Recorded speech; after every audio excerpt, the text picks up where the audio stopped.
The Game Beyond Life, introducing Death Parade and the philosophy of judgment. In the landscape of contemporary Japanese animation, Death Parade stands as a rare fusion of psychological complexity, moral inquiry, and aesthetic precision.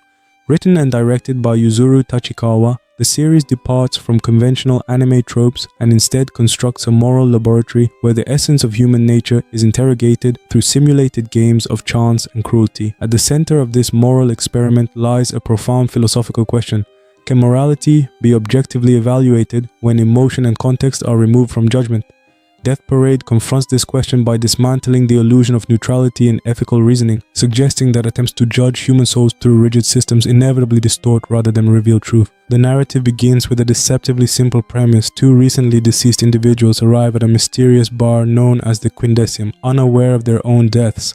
They are informed by the arbiter, Decim, that they must participate in a game to determine their eternal fate. The game, ostensibly random, is meant to reveal the darkness or purity of their souls. Yet, as the series progresses, it becomes increasingly evident that these games are not revelatory instruments, but provocations designed to elicit despair, fear, and rage conditions under which no authentic moral self can emerge. The contestants are manipulated into emotional extremes, and their actions under duress become the evidence upon which their eternal judgment rests. This framework transforms Death Parade into a critique of moral absolutism and the dehumanizing pursuit of objectivity. The arbiter's method presupposes that the true nature of humanity is best revealed when stripped of social masks and placed under psychological pressure. However, this presumption collapses upon closer scrutiny. The human psyche is not a static repository of moral truth, it is a fluid interplay of emotion, trauma, and experience. To provoke individuals into madness and then interpret their reactions as expressions of their essential selves is to create, not uncover, evil. The games become an ethical trap by constructing an environment where fear and competition are the only currencies. The arbiters inadvertently manufacture the very cruelty they seek to measure. Philosophically, this mechanism parallels the critiques of moral testing found in both existential and psychoanalytic traditions. Jean-Paul Sartre's notion of the gaze, the self's moral identity constructed under observation, and Sigmund Freud's theory of the unconscious interplay between repression and aggression both resonate within Death Parade's experimental design. The games resemble psychological experiments more than moral trials, recalling historical analogues such as Stanley Milgram's obedience experiments or Philip Zimbardo's Stanford prison study. In each case, subjects placed in contrived and oppressive conditions behave in ways that contradict their ordinary moral sensibilities, suggesting that environment and authority, not innate evil, often dictate behavior. The arbiter's system mirrors these flawed experiments, proving not the essence of human morality but the fragility of human endurance under judgment. The visual and structural design of Death Parade reinforces this philosophical critique. The bar Quindecim is rendered as a timeless, sterile environment, an afterlife stripped of divinity. Its decor, dominated by cool tones, mirrors, and empty spaces, evokes both the beauty and coldness of artificial morality. The absence of natural elements such as sunlight or organic life underscores the artificiality of the judgment process. This aesthetic choice is deliberate. By divorcing judgment from the natural world and emotion, the series creates an environment of existential sterility. The arbiters, themselves non-human constructs devoid of emotional experience, function as symbols of moral automation. They are designed to evaluate souls with neutrality, but their lack of empathy renders them incapable of understanding the emotional nuance that defines moral intent. Through this design, Death Parade posits a radical thesis that the act of judgment without empathy is inherently unjust. The arbiters, much like the mechanical systems of bureaucratic justice or religious orthodoxy, rely on procedural certainty rather than experiential understanding. Yet true morality, the kind that guides human compassion and forgiveness, is born not from certainty but from doubt, vulnerability, and the shared experience of suffering. The show's central conflict thus becomes not between good and evil, but between mechanical certainty and emotional authenticity. The protagonist, Decim, embodies this philosophical evolution. Initially portrayed as a perfect arbiter, detached, impartial, and disciplined, Decim gradually confronts the insufficiency of his judgment system. His encounters with Chiyuki, a human assistant whose memories and emotions remain intact, expose him to the ethical necessity of empathy. Chiyuki's human perspective destabilizes the foundational premise of the afterlife's judicial order, that morality can be determined by observation rather than understanding. Her presence introduces emotional contagion into the sterile system, leading Decim to recognize that emotions, however flawed, are the only authentic means by which one human can comprehend another. From an academic standpoint, this narrative transformation operates as a critique of positivism, the philosophical belief that moral truth can be determined through empirical or mechanical means. The arbiter's procedures resemble an algorithmic approach to ethics. Data behavior in the game is collected, analyzed, and used to generate a binary outcome, reincarnation or void. Yet, as Decim's growing empathy reveals, such binary systems are inadequate for capturing the moral complexity of human life. In philosophical terms, Death Parade rejects consequentialism, the idea that moral worth can be determined solely by outcomes, and instead aligns with a humanistic existential ethics that values intention, context, and emotional truth. Moreover, the series reframes the concept of the game as a metaphor for life itself. In life, as in the Decim's games, individuals are subject to arbitrary rules, random events, and circumstances beyond their control. The illusion of free will persists, but the framework of action is predetermined by unseen systems, societal, psychological, or divine. By transforming this existential predicament into literal games, Death Parade exposes the absurdity of moral judgment divorced from compassion. To judge a life by a single performance under duress is to ignore the complexity of that life's totality. In this sense, the show resonates deeply with Albert Camus's philosophy of absurdism. Like Camus's The Myth of Sisyphus, Death Parade confronts the tension between meaning and meaninglessness, between moral order and chaos. The arbiter's attempt to impose eternal order upon transient human experience mirrors humanity's futile search for moral absolutes in an indifferent universe. Yet, just as Camus finds freedom in acknowledging absurdity, Death Parade finds redemption in acknowledging emotional imperfection. Decim's awakening his recognition that empathy, not detachment, is the foundation of just judgment becomes the show's central philosophical revelation. In conclusion, Death Parade establishes from its first episode that the act of judgment is not an act of revelation but of creation. The games do not unmask evil, they fabricate it through manipulation and pressure. The arbiter's pursuit of moral certainty leads them to reproduce the very cruelty they seek to evaluate. By embedding this critique within an aesthetic of beauty and melancholy, the series invites the viewer to reflect on their own moral intuitions, to ask not what is right or wrong, but what it means to judge at all. The nature of the games, how the system creates evil. At the core of Death Parade's moral architecture lies a fatal presumption that human nature can be unveiled through crisis. The arbiter's games are structured on the belief that when individuals are stripped of memory, placed under pressure, and exposed to mortal stakes, their essential selves will emerge. This notion reflects a long-standing philosophical and psychological fascination with the human under stress. From Plato's dialogues on justice to modern experimental psychology, the idea persists that truth surfaces when the masks of civility are removed. Yet Death Parade dismantles this notion with surgical precision. Rather than illuminating the moral essence of its participants, the games expose the instability of morality itself. When confronted with imminent death, betrayal, or pain, the contestants' actions are not pure expressions of their nature, but reactive distortions born of fear and confusion. The Decim's setting, far from being a neutral stage, is a site of psychological manipulation. Every aspect of the games, the rules, the environment, and even the arbiter's demeanor is designed to induce paranoia and despair. Thus, the games are not revelatory but generative. They do not uncover evil but create the conditions under which it can flourish. This distinction is critical to understanding the show's philosophical foundation. In moral epistemology, to reveal presupposes that moral truth exists as a latent property within individuals awaiting discovery. But in Death Parade, morality is portrayed as contextual, dynamic, and relational, a phenomenon that cannot be isolated from emotion or environment. When the arbiters force participants into contrived scenarios of violence or competition, they violate the natural conditions under which moral agency operates. The contestants' subsequent behavior cannot be interpreted as their true selves because it emerges from an artificial structure devoid of consent, the psychological architecture of desperation. The games in Death Parade borrow heavily from the language of psychological experimentation. Each contest is presented as an empirical trial, complete with rules, controls, and observable outcomes. Yet beneath this scientific facade lies a profound ethical flaw, the assumption that morality can be measured through suffering. This echoes the dark history of psychological experiments that prioritize observation over empathy. The aforementioned Milgram experiment, for instance, sought to quantify obedience by placing subjects in morally impossible positions, compelling them to inflict pain upon others under authority's command.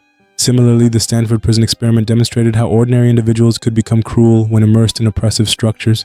Both studies, though revealing, became ethically contentious precisely because they created the conditions of harm they claimed to study. Death Parade situates itself as a narrative critique of such experiments. The arbiter's tests, like those infamous studies, operate under the delusion of neutrality. They treat emotional suffering as data and human behavior as evidence, divorcing action from the context of psychological duress. The result is a system that reproduces cruelty through its methodology. Participants who succumb to fear, jealousy, or violence do so not because they are inherently evil, but because the structure of the game leaves no moral alternative. When morality is tested in a vacuum of compassion, immorality becomes the only available expression. In this sense, the games act as mirrors not of human nature, but of institutional power. They reflect the arrogance of systems, whether judicial, bureaucratic, or divine, that claim to discern truth while ignoring the distortions they impose. The arbiter's judgments, much like the verdicts of flawed institutions, are the products of constrained perspectives. They observe without understanding, quantify without feeling, and conclude without reflection. Their verdicts are final, yet founded on artifice. This mechanism transforms the Quindecim into a metaphorical microcosm of the broader human condition, a world in which people are constantly judged by systems that neither see nor feel them fully, the creation of evil through judgment.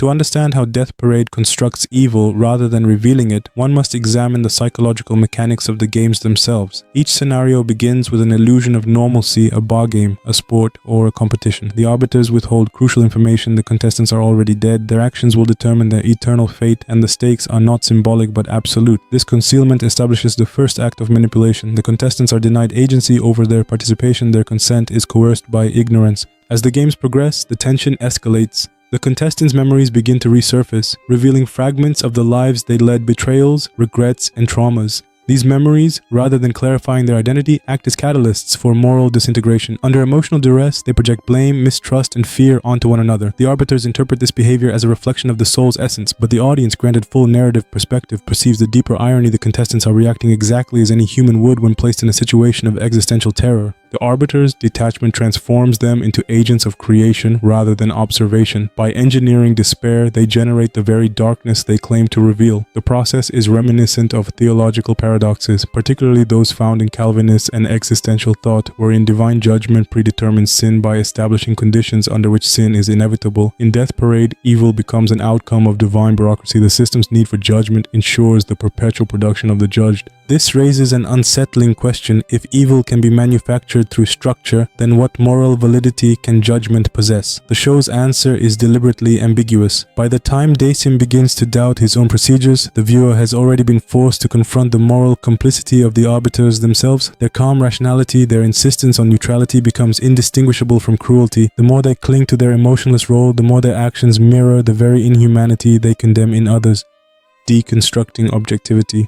Death Parade presents objectivity as the ultimate illusion of moral authority. The arbiters believe that by suppressing emotion, they can achieve perfect justice. Yet the narrative reveals that emotionless judgment is not objectivity but blindness. Emotion, far from being an obstacle to truth, is the medium through which understanding arises. Without empathy, the arbiter can only perceive the external manifestations of behavior, not the intentions or suffering that give those actions meaning. This epistemological limitation parallels Immanuel Kant's distinction between phenomena, what appears, and noumena, what truly is. The arbiters perceive only the phenomena of human action, anger, violence, betrayal, but are barred from the noumenal world of motive and moral reasoning. Their conclusions, therefore, are inherently partial. The show's philosophical innovation lies in its inversion of traditional theological structures. In most religious systems, divine judgment is assumed to be perfect precisely because it transcends emotion. In Death Parade, transcendence becomes deficiency. The arbiter's detachment, far from enabling fairness, disables comprehension. Their judgments are immaculate in form but hollow in content, precise, swift, and catastrophically wrong. The narrative thereby transforms the act of judging without empathy into a moral crime greater than any sin committed by the judged. Decim's gradual recognition of this truth marks the beginning of his humanization. His relationship with Chiyuki introduces emotional contagion into the sterile environment of Quindecim. Her compassion undermines his faith in the system's objectivity, leading him to experience emotional resonance for the first time. Through this transformation, Death Parade articulates its central argument: to judge justly, one must feel. Justice without empathy becomes indistinguishable from tyranny. The ethics of despair. The emotional architecture of Death Parade reveals that despair is not merely a narrative motif, but an ethical tool within the afterlife system.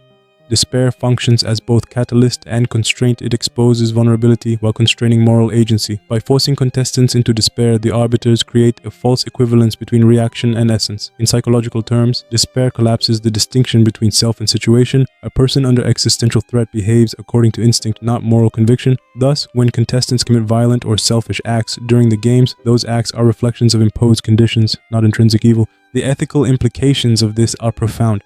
If moral identity can be so easily dismantled by despair, then moral judgment must be fundamentally contingent. This recognition positions Death Parade within the lineage of existentialist moral philosophy. Like Sartre's assertion that man is condemned to be free, the show insists that morality only exists within the lived experience of choice. Once that experience is stripped away, as it is in the Quindecim's artificial tests, morality becomes theater. The arbiters, mistaking this theater for truth, misjudge tragedy as sin and trauma as guilt, the system as reflection of humanity. Ironically, the arbiter's system, cold, procedural, and indifferent, mirrors the very human institutions it seeks to transcend.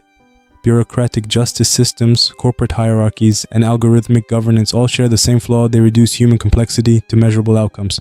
In this sense, Death Parade becomes a mirror not only for individual morality but for civilization itself. It critiques the human tendency to construct systems that value order over understanding. The arbiter's authority, though presented as divine, is bureaucratic in nature. They follow rules, submit reports, and execute orders handed down from unseen superiors. Their detachment is not the serenity of gods, but the obedience of functionaries. By portraying the afterlife as an office rather than a heaven, the series satirizes the mechanization of morality. Judgment becomes an administrative act devoid of sacred meaning. Evil, then, is no longer a moral deviation but a systemic byproduct. Ultimately, Death Parade reveals that evil, within its cosmology, is not an inherent quality of the soul but a construct born of flawed observation. The games do not expose sin, they simulate conditions that ensure its appearance. The arbiter's cold rationality is not impartiality but complicity in a system that perpetuates moral suffering. By creating evil to justify judgment, the system sustains itself in perpetuity, feeding on the illusion of objectivity. Through this revelation, Death Parade transforms the act of judgment into a philosophical tragedy. It exposes the futility of seeking moral certainty in a world defined by emotion and contingency. The series does not simply depict humans being judged by gods, it depicts gods discovering that they too are subject to moral error.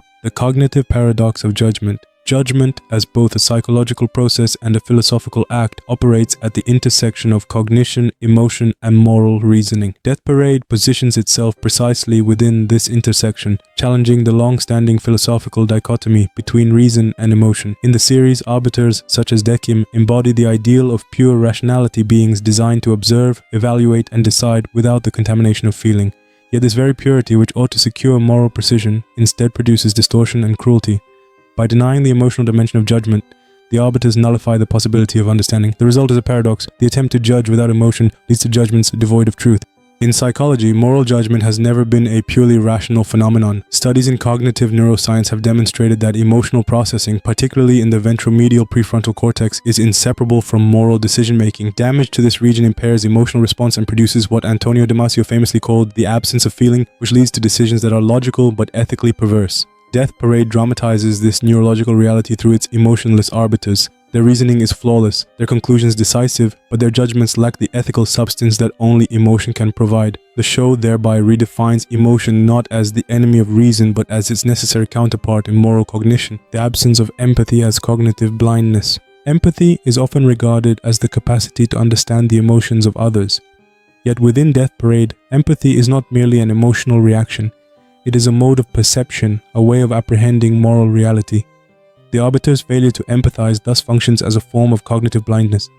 They can see action, but not intention, consequence, but not context. They observe human behavior as if it were data, a series of measurable outputs disconnected from the lived interiority that gives them meaning. This blindness is structurally embedded within the afterlife system. The arbiters are designed to lack human emotion precisely so that they may not be corrupted by it. Yet this absence of emotion becomes their corruption. Their mechanical neutrality results in the misreading of human behavior, much as a machine learning algorithm might misinterpret context when deprived of cultural or emotional nuance. The arbiters, like algorithms, can only operate within predefined parameters. The human soul, however, exists in a continuum of ambiguity that no static system can contain. Philosophically, this tension recalls the critique of moral rationalism found in the works of David Hume. Hume's assertion that reason is and ought only to be the slave of the passions is not a call for irrationality, but a recognition that moral reasoning originates in feeling. In Death Parade, Decim's realization of empathy mirrors Hume's insight. Only through emotional resonance can moral truth be apprehended. The arbiter's mechanical detachment thus symbolizes the fallacy of moral formalism, the belief that ethical decisions can be derived purely from logic.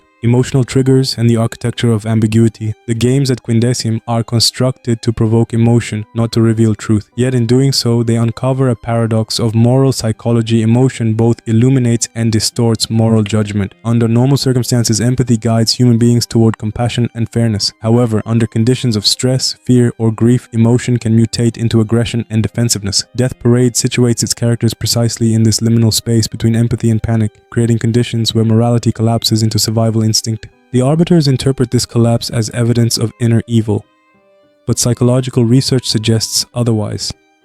Theories of moral stress and situational behavior, particularly those advanced by social psychologists such as Philip Zimbardo and Albert Bandura, indicate that extreme environments shape moral responses far more than innate character. Individuals placed under acute pressure act out of preservation, not principle. When Death Parade's participants succumb to anger or violence, they are not revealing their essence, but responding to the emotional coercion of the game itself. In this sense, Death Parade critiques the notion of authentic reaction as a measure of morality. The contestants' behavior under stress reveals not the truth of their souls, but the malleability of human morality under emotional duress.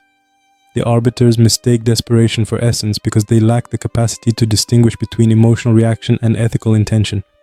Thus, emotion becomes both the key to understanding and the instrument of misinterpretation. The limits of cognitive objectivity. The arbiter's approach to judgment reflects a psychological model of cognition detached from emotion, a model that has long dominated Western philosophical traditions. From Descartes' rationalism to Kant's deontological ethics, moral philosophy has often privileged reason as the foundation of moral knowledge. Yet, contemporary psychology has increasingly undermined this hierarchy. Emotion, intuition, and social context are now understood as integral components of decision-making. Death Parade translates this cognitive revolution into narrative form. Decim, as a symbol of reason without empathy, begins the series as a Kantian figure. He adheres to universal principles and treats moral evaluation as a categorical imperative.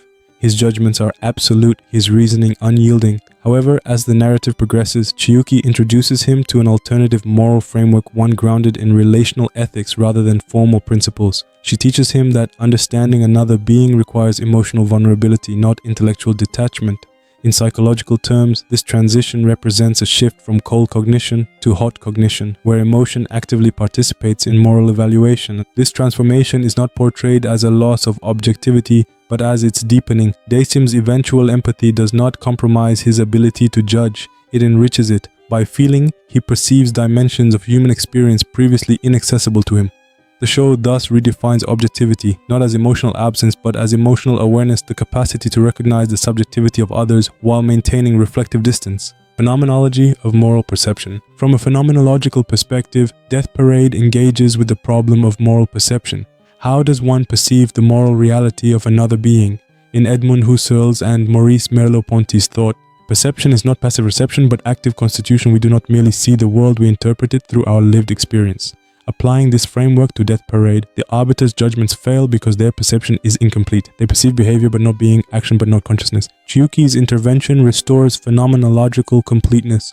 Through her human gaze, moral perception becomes intersubjective, the recognition that understanding another requires emotional participation. The distinction between the observer and the observed dissolves, judgment becomes dialogue. When Decim experiences empathy for Chiyuki, he transcends his role as observer and enters the realm of mutual recognition.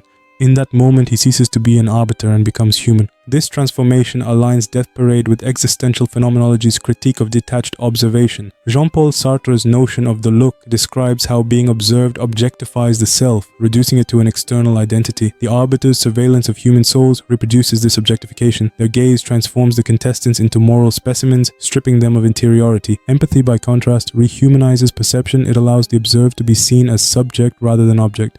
Thus, Decim's emotional awakening is not merely psychological, it is ontological.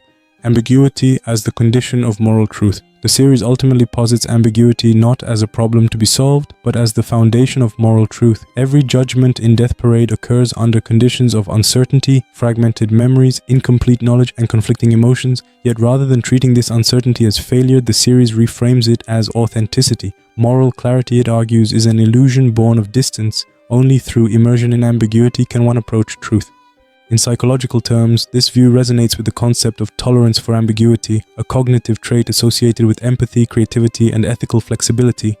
Individuals capable of enduring uncertainty are more likely to make compassionate and context-sensitive judgments. The arbiters, however, are designed for precision, not ambiguity. Their inability to tolerate uncertainty leads them to impose false clarity, to label souls as good or evil in defiance of complexity. The moral tragedy of Death Parade lies precisely here. The system cannot tolerate ambiguity, yet ambiguity is the very essence of humanity, the emotional intelligence of judgment. Modern theories of emotional intelligence, particularly those articulated by Daniel Goleman, emphasize empathy, self-awareness, and emotional regulation as fundamental to ethical decision-making. Decium's journey reflects the acquisition of precisely these traits. Initially, he possesses only cognitive intelligence, the ability to analyze and categorize. Through his interactions with Chiyuki, he develops emotional intelligence, the capacity to understand, reflect upon, and respond to emotion. This evolution marks his transition from a mechanism of judgment to a moral being. The presence of emotional intelligence redefines the meaning of justice in Death Parade.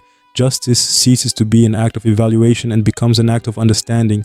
To judge in the fullest sense is not to assign value, but to recognize suffering. Decium's tears in the series' final episodes symbolize the culmination of this transformation. Judgment becomes empathy externalized, reason made compassionate. The boundaries of truth. By interrogating the psychology of judgment, Death Parade demonstrates that moral truth cannot be accessed through detachment. The human condition is defined by contradiction, by the coexistence of goodness and cruelty, reason and emotion, love and fear. Any system that seeks to isolate morality from this contradiction will inevitably misjudge. The arbiter's error lies not in their lack of information, but in their lack of humanity. In the end, the series argues that truth is not an object to be grasped, but a relationship to be lived. To judge truly, one must enter into that relationship, must feel, must doubt, must risk being changed by the act of understanding. This is the ultimate psychological insight of Death Parade, that emotion, far from obscuring truth, is the only means by which truth can be approached. Why only humans can judge humans? The ethics of empathy and the flaw of perfection.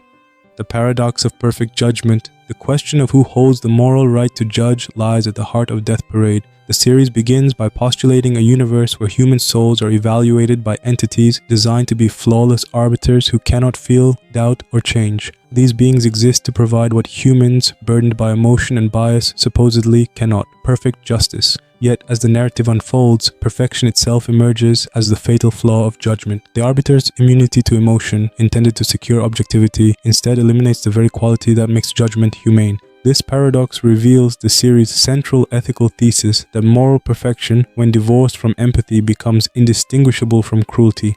A perfect system cannot comprehend imperfection, and without such comprehension, it cannot truly understand human beings. Death Parade therefore turns traditional moral theology inside out. In most religious or philosophical traditions, divine detachment is synonymous with fairness. In Death Parade, detachment becomes the source of injustice. The arbiter's flaw is not that they err, but that they cannot err meaningfully. They lack the capacity for moral growth that defines humanity itself. Philosophically, this inversion resonates with Søren Kierkegaard's critique of moral idealism. For Kierkegaard, authentic morality arises not from universal rules, but from individual struggle, from the anguish of decision and the vulnerability of error. The arbiter's perfection excludes them from this process. They cannot struggle, therefore, they cannot understand the moral dimension of choice. Their verdicts, though formally correct, are ethically hollow because they are not lived. In contrast, human judgment, precisely because it is susceptible to bias, emotion, and contradiction, retains ethical depth. To err in compassion is, within Death Parade's moral cosmology, superior to being correct in indifference. The ontology of humanity and the problem of non-human judges. From an ontological standpoint, Death Parade explores the qualitative difference between beings who live and those who merely observe life. The arbiters exist outside the temporal flow of mortality. They cannot die, change, or remember emotional continuity. Human beings, by contrast, live with infinitude. Their morality is shaped by the awareness of loss, temporality, and consequence. It is this finitude that grants human judgment moral authenticity. Judgment requires context, and context presupposes participation in the lived experience of suffering and joy. Because the arbiters lack both, their evaluations reduce morality to behavior rather than meaning. They observe human actions as static phenomena, detached from the temporal and emotional processes that give those actions ethical significance. This distinction recalls Martin Heidegger's differentiation between being Dasein and presence at hand for Handenheit. The arbiters perceive humans as objects of analysis, as beings present at hand, while human beings perceive one another as Dasein, entities whose existence is inseparable from meaning and temporality. The inability of arbiters to grasp Dasein marks the ontological boundary of their judgment. This ontological limitation is further dramatized through Decim's transformation. His evolution from a detached arbiter to an empathic being symbolizes the movement from observation to participation, from abstraction to existence. When Decim begins to feel, he ceases to occupy the perspective of the divine observer and enters the human condition. Only then can he judge with understanding. Thus, Death Parade proposes that true moral knowledge is experiential, not deductive. It cannot be derived from observation alone, but must be lived through the very emotions it seeks to interpret. The flaw of perfection and the necessity of error. In the logic of Death Parade, perfection is sterile. The arbiter's emotionless state renders them incapable of growth, and growth is essential to moral evolution.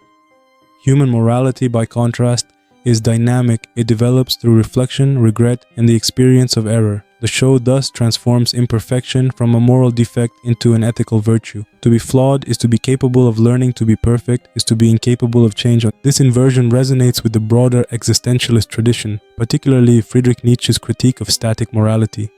Nietzsche viewed the pursuit of absolute moral purity as a form of life denial, a rejection of the chaos and contradiction that make existence meaningful. Death Parade echoes this view through its depiction of the arbiter's lifeless perfection. Their supposed moral superiority conceals a deeper ethical poverty. They are incapable of compassion because they are incapable of suffering, and without suffering there can be no understanding of what it means to do harm or to forgive. In this sense, human error acquires redemptive value.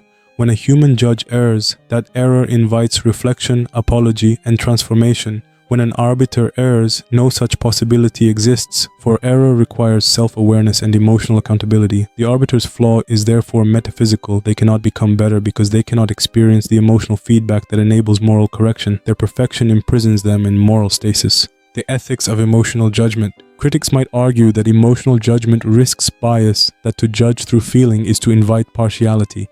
Death Parade acknowledges this concern but reframes it.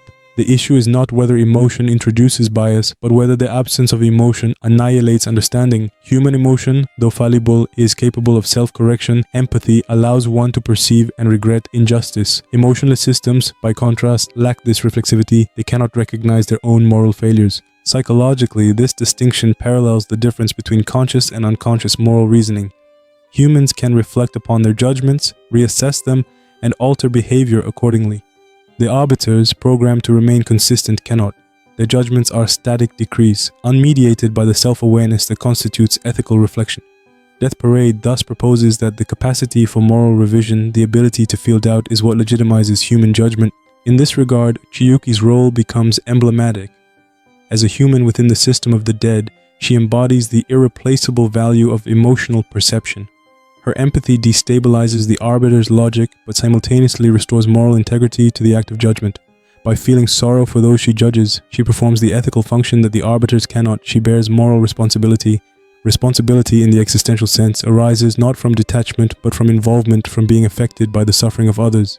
The flawed judge as the just judge. In its philosophical culmination, Death Parade argues that only a flawed being can judge justly, because justice itself is not a matter of perfection but of understanding. To judge another human being requires not distance but proximity, the willingness to feel, to doubt, and to suffer alongside them. The arbiter's sterile perfection annihilates this possibility. Their flaw is not error but the absence of it. By allowing Decim to feel, the series does not simply humanize him, it moralizes him. Emotion becomes the foundation of ethical truth. The show's final thesis is therefore profoundly humanistic, that judgment without empathy is meaningless, and that the highest form of justice is not punishment but compassion. Decim's emotional awakening as ontological rebirth. Decim's transformation from emotionless arbiter to empathetic being constitutes one of the most significant existential evolutions in modern anime. His awakening is not sentimental, it is metaphysical. Emotion, long dismissed as a contaminant of objectivity, becomes the instrument of truth. In feeling, Decim begins to be. This shift parallels the existential journey from essence to existence. At the outset, Decim's identity is defined by his function. He exists for judgment. Through Chiyuki, he begins to exist in relation. His being acquires temporal and emotional depth. He becomes a self capable of introspection and change. In Heideggerian terms, he transitions from the impersonal they-self of the system to an authentic Dasein, an entity aware of its own finitude and relationality. Emotion for Decim is not a deviation from his purpose, but the discovery of it. By feeling compassion, he becomes what the arbiters were meant to be but never could a just judge. His humanity is not inherited, but constructed, a deliberate act of transcendence against the system that denied it. Chiyuki's empathy revolutionizes not only the morality of the Kindesium but its epistemology, its very method of knowing. The arbiter's knowledge is observational, dependent on surveillance and reaction. Chiyuki introduces interpretive knowledge, understanding that emerges through narrative, through the sharing of stories and memories. When she listens to the souls who enter the bar, she does not seek to decode them but to accompany them. This shift from explanation to accompaniment marks the birth of a new epistemic order. Knowledge becomes relational rather than extractive. In academic terms, this transition resembles the move from positivist to hermeneutic methodologies, from measurement to meaning. Empathy thus functions as a mode of inquiry. It acknowledges that to understand another being, one must enter into the ambiguity of their existence. This epistemological humility contrasts sharply with the arbiter's authoritarian certainty. Dissim's gradual adoption of Chiyuki's empathetic approach signals the evolution of the afterlife from a court of law into a community of understanding. The ethics of observation. To call Death Parade a must-watch is not merely to praise its narrative craftsmanship or animation quality, but to recognize its philosophical necessity.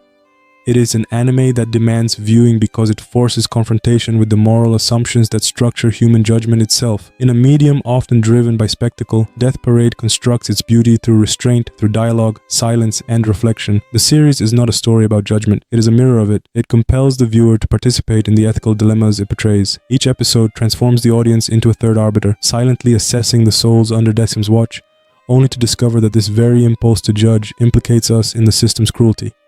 Watching Death Parade is thus an ethical act, an exercise in self-examination disguised as entertainment.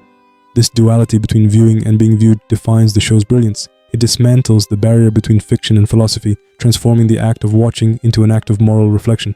The philosophical depth, mortality, judgment, and meaning.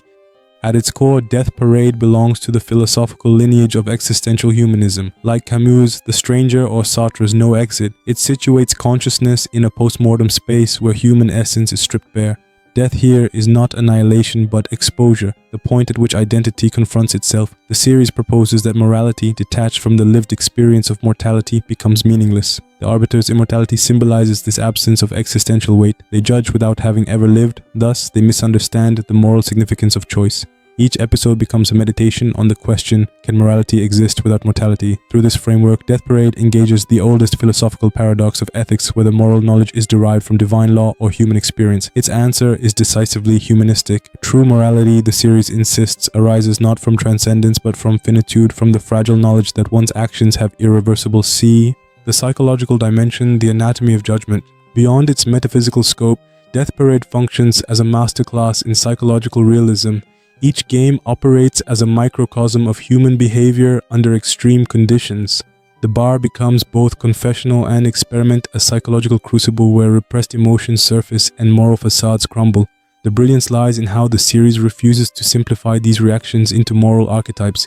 The participants are neither heroes nor villains but complex psychological entities whose choices reflect trauma, insecurity, and fear. This nuanced portrayal transforms each episode into a case study in moral psychology. In psychoanalytic terms, the games externalize the Freudian unconscious. The mechanisms of guilt, repression, and projection are dramatized through the participants' interactions. The arbiter's manipulation of their fears recalls the dynamic of transference in therapy, except here it is weaponized rather than healed. The viewer witnesses not only the fragility of human virtue but the structure. What makes Death Parade psychologically indispensable is its refusal to idealize humanity. It acknowledges cruelty, jealousy, and despair as intrinsic elements of the psyche, yet it simultaneously affirms the capacity for empathy and redemption. The show's realism lies in its ambivalence. It neither condemns nor absolves, but understands. What elevates Death Parade beyond narrative into philosophy is its reflexivity. The viewer is not a passive observer, but an implicit participant in the act of judgment. As we watch each game unfold, we instinctively form opinions: who deserves redemption, who deserves the void. The series exploits this reflex only to turn it against us. When the truth of each participant's life is revealed, the viewer's judgments are often exposed as premature. This reversal implicates the audience in the arbiter's moral blindness. We too judge without context. We too confuse reaction with truth. In this self-revelation lies the show's ethical genius. Death Parade thus functions as a metamoral experience. It transforms entertainment into introspection, compelling the viewer to confront the mechanics of their own judgment. By the final episode, the act of watching has become indistinguishable from the act of being judged. The ethical imperative of viewing. In the end, Death Parade is not simply recommended viewing, it is required contemplation. It invites its audience to reconsider the very foundations of morality, empathy, and judgment. Its artistry is inseparable from its ethics, its philosophy inseparable from its emotion. To experience Death Parade is to undergo a form of moral awakening, to recognize that the boundary between judge and judged, between sinner and savior, is an illusion sustained by fear. What remains, when that illusion dissolves, is empathy, fragile, painful, and utterly human. Thus, Death Parade is a must-watch, not because it entertains, but because it educates the soul. It teaches that to be human is to feel, to err, to understand, and to forgive, and that these capacities, imperfect as they are the closest we may ever come to divine wisdom. Death Parade stands as a singular meditation on human nature, morality, and the limits of judgment.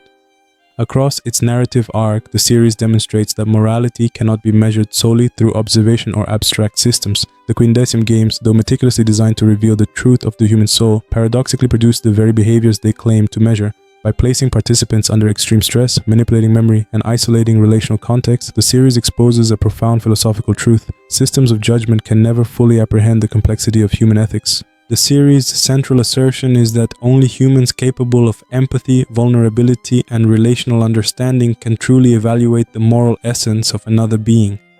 The arbiter's detachment, while precise and procedural, is fundamentally limited. Dekim's evolution, catalyzed by Chiyuki's presence and emotional insight, illustrates that ethical perception is inseparable from the capacity to feel. Compassion is not a weakness, it is the epistemic foundation of true judgment. Psychologically, Death Parade illuminates the tension between behavior and essence.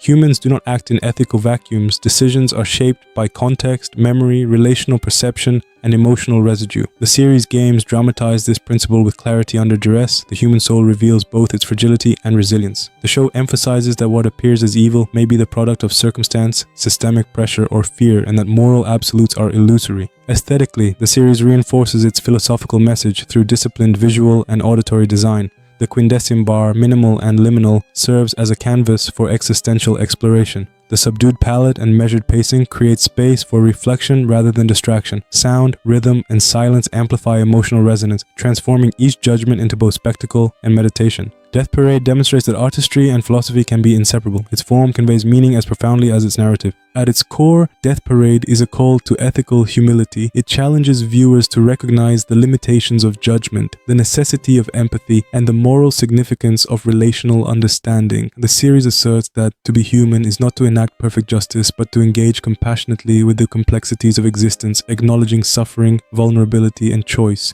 Finally, the enduring power of Death Parade lies in its invitation to the audience. Watching the series is an ethical exercise. The viewer becomes a participant in the reflection on morality, confronting their own biases, judgments, and emotional responses. The show does not provide closure, nor does it offer easy answers. Instead, it cultivates moral and philosophical insight, leaving its audience with the awareness that the act of understanding another human being is itself a form of transcendence. In sum, Death Parade is essential viewing because it elevates animation beyond entertainment into a medium for philosophical inquiry, psychological exploration, and ethical reflection. It reveals that morality is relational, judgment is fallible, and empathy, though imperfect, remains the highest conduit of human understanding. The series affirms that in the delicate intersection of death, memory, and choice, the human soul is both tested and revealed, and that the most profound truths of existence emerge not from authority or absolutes, but from the courage to feel, to connect, and to understand. If you enjoyed this deep dive, don't forget to like, subscribe, and comment below.